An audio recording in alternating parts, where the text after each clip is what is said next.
activist and political commentator Hussein al-Bukhaiti joins us now from the Yemeni capital, Sana'a. Mr. al-Bukhaiti, welcome to the program. Let's start off with your thoughts on the recent retaliatory efforts carried out by the Yemeni army and its Ansarullah allies in the south of Saudi Arabia.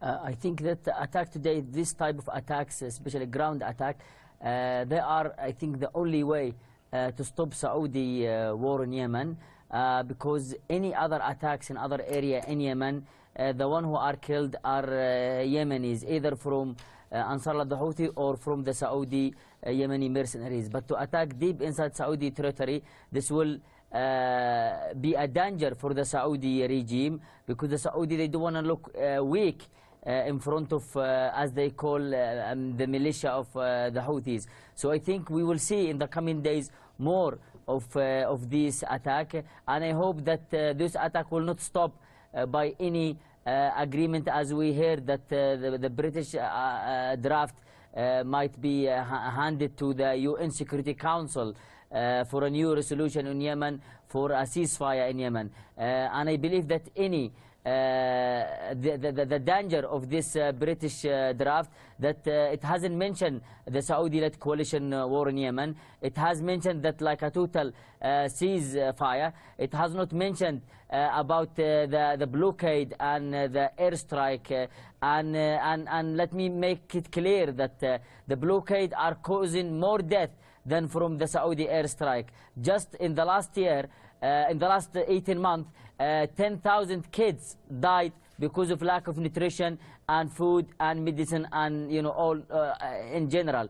And by the Saudi direct airstrike, I believe about 3,000 kids were killed. So I think that we should not accept these truths, and as well the Ansarullah the Houthi and the Yemeni army should not withdraw from the Saudi border, because the British want the Yemeni army to withdraw from Saudi border as to accept a total ceasefire. And if we do that and withdraw, this means we have lost the final strength that we have, which is to attack Saudis. And if we after that do any attack after this new resolution that the British thinking to do, this means that we have broken international law, and because this resolution will be under Sector 7 of the UN, I don't call draft, which means that they can use force in Yemen. So I hope that Yemenis will not fall in this new draft by the British. Mr. al-Bukhaiti, many critics believe the scope and level of retaliatory attacks coming from Yemen shows that the Saudi airstrikes on its impoverished neighbor have failed. There's also popular belief that with the war that the Saudis are carrying out against Yemen, not only are they jeopardizing their own security, but they're also jeopardizing the security of the entire region. Do you see it in that light as well? I mean, exactly, because we remember that at the beginning of this war in Yemen, the Saudi have said that they want to stop the threat of Ansarullah the Houthi to their border, and as well they want to destroy Yemeni stockpile of weapons, especially ballistic missiles. And they have announced, I think 3 weeks after the start of their coalition, that they have destroyed 90%, as I remember the spokesperson of Saudi-led coalition have said 90 to 95% has been destroyed. Until now, it seems that the Yemeni army actually has taken their own weapons and their own rocket because of the Saudi war in Yemen. Yemenis have gone more to think of new way to make these missiles, and we've seen that missiles and Yemeni ballistic missiles and modified Scud missiles are reaching every time deeper inside Saudi Arabia, and I will not be surprised if I see at one point they will reach Riyadh or as well reach Dubai or Abu Dhabi, because those two countries must be hit really hard to stop the war on Yemen. So they totally failed, and as well they failed in bringing back Hadi legitimacy. And I think what they have, everything that they have failed by their war, I think they want to succeed in those goals in peacetime. And this will be with this British draft that has not mentioned a timetable for Yemen talks. So during that talks, the Saudi could split the south of Yemen. They can split Hadramaut. They're still in control of Yemen islands, so they could make sure to station there more troops, and they can mobilize troops everywhere. And as well now we see Al-Qaeda is defeated in Iraq and as well in Syria. So those fighters, mainly from Saudi Arabia and from Yemen and from Russia and other countries, are not accepted in their country. So they want another hub for them, and I think the next hub will be in Yemen. Mr. Al-Bukhaiti, earlier this month, a Saudi attack on a funeral hall in the Yemeni capital Sana'a killed over 140 people. It injured hundreds more. Many critics thought that this would be the tipping point, that it would muster enough opposition in the international community to get the Saudis to stop the airstrikes on Yemen. A few weeks down the line, and several more have been killed, scores more at least to say have been killed, and the airstrikes still continue. Yeah. What has to happen for the international community to realize that the death and destruction in Yemen must stop? I don't think anything will make the international community act to stop the Saudi crime in Yemen, because we know that the UN Security Council and as well is mainly controlled by the United States and Britain and France, and those countries are taking part directly in this war, and they have sold like billions of dollars in weapons to the Saudi. So they will just keep fueling this conflict. They will just make the Saudi think that the Yemen is considered as a threat to Saudi Arabia, just for them to keep buying their weapons. And I think the only way is to stop this is not to be dependent on the international community, just to keep fighting and to target Saudi border, to target Saudi oil field if we have missiles to reach there, because this is the thing that will hit the international economy. Otherwise, people who are killed in Yemen are just becoming numbers in UN report. And we remember that UN and Ban Ki-moon have taken Saudi name from a blacklist report for killing children. Just imagine the UN have been gathering a year of evidence in Yemen, and then in a matter of seconds they have taken the Saudi out. And this strike on this funeral ceremony was not the first. Before, they have targeted a market, killing 124 people, including 30 children. So crimes in Yemen has been continued from the beginning. Thank you, Mr. Al-Bukhaiti, activist and political commentator from Sana'a. Hussein. Information tonight, case closed. It was one of the most gruesome crimes ever in our area. 4 women murdered during a Delhi Township robbery 46 years ago. Now the last remaining killer is also dead tonight. But Not on Your Side's Tom McKee explains why some detectives aren't quite ready to let the investigation go. The Cabinet Supreme Savings and Loan stood on this Delhi Township lot for many years. It's long gone now, but what happened there on September 24th, 1969 will never be forgotten, especially for one retired Delhi Township police officer. Robert Chetwood patrolled the township for 27 years and has been retired since 1995. But he says he can't forget what happened at Cabinet Savings and Loan. There's always that one incident that sticks out in your mind, and this was the one for me that's still in my mind today. Chetwood was one of the first officers on the scene. He knew the vault held 4 women dead of gunshot wounds. Lillian DeWald was a teller. Sisters Luella and Henrietta Spitzel plus Helen Hubner were customers. I knew that this had to be something I'd never want to see again in my life. It was a horrific sight, and it was enough to affect your life forever. A trio of robbers thought the SNL had lots of money, but they only got $275 and opened fire on the women as they left. They said they wanted no witnesses. So they figured if they shot them, there'd be no witnesses. However, we did have numerous witnesses. No Witnesses is the name of a book on the crime, written by reporter Kate March and former Delhi Township Police Chief Howard Macon.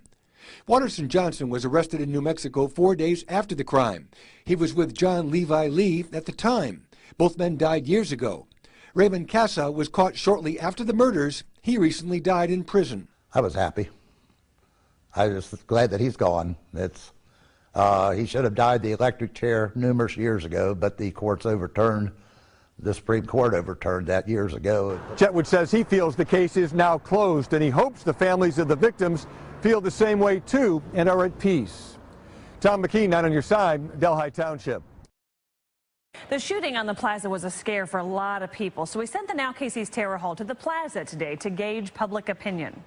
While there was a shooting just days ago right here at the plaza, that's not stopping people from turning out on this Monday. With the crime tape down and police presence gone after Saturday night's shooting, I was appalled and stuff, and it's unfortunate that these things happen. it was business as usual on the plaza Monday afternoon. We live here in the city, so part of living in the inner city is there is crime, and so it's not really something, I guess, that we're that concerned with. We kind of knew what we were getting into when we came to Kansas City, so it's just kind of a more cautious approach while being here, I guess. But several of the plaza shoppers and diners we spoke to did stress some concern about going to the shopping center at night, especially on weekends. If I were to go at night, I would definitely want to be with more people than just us. Most of them, basically good kids and stuff, just a few bad ones that make it bad for the rest. Which is why some people say the city should consider implementing the 9 p.m. curfew it has during the summer year-round. They don't have nothing to do, so only thing when they go out at nighttime, they think about doing something bad. Well, the place keeps a uniform, you know, just stay all the time, and then you don't have to worry about it. Yes. Something else these plaza goers want to see, more police and security presence once the sun goes down to deter crime. Reporting in Kansas City, Missouri, I'm Tara Hall, the Now KC. Kansas City, Missouri police continue to investigate a double shooting that injured 2 people Saturday night on the plaza. One of the victims is a male in his teens. The other is a female in her late 20s. Police say the shooter was a male in his teens and that he likely knew at least one of the victims. They say they are not sure what led to the shooting, but that the victims have non-life-threatening injuries. It appeared that the male teen suspect was in a group of other teens and may have known who the suspect is. That's still under investigation. But it appears that the female did not know the suspect. Police are still looking for those suspects, by the way. Tulsa police are looking for a man wanted for murder. Jordan Miller is accused of killing an 18-year-old at a Tulsa nightclub and shooting 2 others. It happened back in March at The Spot on East Pine. If you have any information on his whereabouts, call Crime Stoppers at 918-596. We have some breaking news out of Aurora, where several people are without homes tonight. A fire was just put out. It was a nasty fire at a townhome complex. Take a look at this. Officials say 3 units were destroyed. The firefighters worked very quickly to rescue 3 dogs and made sure the flames didn't spread to more homes. Now, no animals, no people were hurt, and the cause is under investigation. An accidental shooting involving a 2-year-old. Deputies say the mother was trying to get the gun away from the toddler when she was struck in the arm. KGUN 9 on your side's Whitney Clark joining us live near where it happened on the west side. That's right. Well, I spoke to a man who says he's the father of the 2-year-old. The dad was still shaken up. He says that this was a reminder that owning a gun is a huge responsibility that should be taken very seriously, especially when you have children. Now, the dad tells me that the gun that was involved in the accidental shooting is a Glock 23, which may look something like this. We did reach out to the Pima County Sheriff's Department. They were not able to confirm the make or the model of the gun involved, but they did say that it was a handgun. Now, deputies say they got a call around 10:30 this morning. The child was able to get a hold of the gun. The father tells me it was left on some kind of counter area and that he usually keeps his guns locked in a safe, but he does keep one around the house for protection. Now, as the child's mom was trying to get the gun away from the kid, it went off and she was struck in the arm. She was taken to the hospital, but is expected to be okay. The child is also doing well. Now, what happened today was an accident. The father tells me that, these types of accidents just should not happen. Meanwhile, deputies are investigating this. No word on if the parents will face any charges. Live from the west side, Whitney Clark, KGUN 9. You'll see only on 9. Today, we spoke to a taxi driver who says he's lucky to be alive after being shot at on the west side. Tucson police are searching for 2 armed and dangerous men who allegedly caused these bullet holes. It happened near Silver Bell Road and Congress. The men got into the taxi and immediately pulled their guns on the driver, demanding money. 9 on your sides, Priscilla Casper takes us through what happened early morning, yesterday morning. Priscilla. I spoke to CB Thomas, the taxi driver who had multiple gunshots fired at him. Here is just one of them that hit his car around 4:30 a.m. yesterday. He tells me he's lucky to be alive. It was just another day on the job. Sebby Thomas went to pick up 2 passengers. When he arrived, both men pulled out a gun and demanded money, something he's never experienced in his 10 years of driving. First when I opened the door, one guy put my gun here, and they're pushing me. Give me the money. Give me the pushing here, my head. There's a lot of here. My head is cut here. As Thomas tried to drive away, the men began shooting, almost hitting him. The bullet hitting the left side of the car, coming inside and hitting this inside of the handle. The right side, the second gunman shooting fire at the window. This bullet goes through the window into the radio. That bullet is still there, and it almost hit the driver. I'm the cab driver. I'm driving taxi, and what's the guarantee? They'll do for me. You know, I'm finally lucky. I'm not dying. You know, God help me. I had 2 kids, my wife, everything. You know.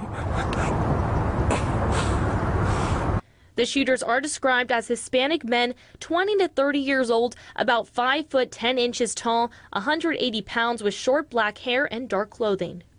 Police say if you have any information on this incident or the suspects, they urge you to call 911 or 88 Crime. Reporting near downtown, Priscilla Casper, KGUN 9 on your New at side. 11 today, 4 people in Colorado Springs are facing murder charges after a home invasion left a 28-year-old woman dead. The Gazette newspaper reporting 3 men and a woman were reportedly behind that deadly shooting.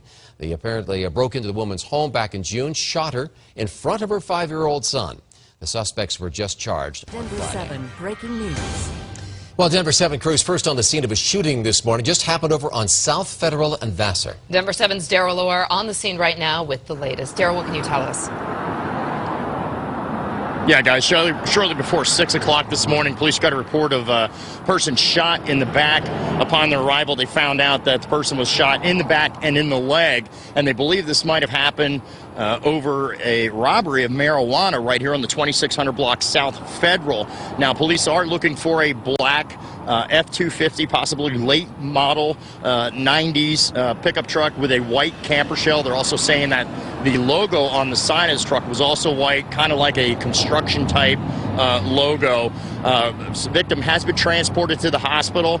We do not have any word on his condition at this time, but as you can see, police are out here. They have 2 people in the back of one car and another person in the back of another. They are asking them for more information to see if they can find out where, who these people might have been. So right now, this is a fresh scene out here. We're first on scene, bringing this to you, and we'll update you throughout the morning. Back to you guys.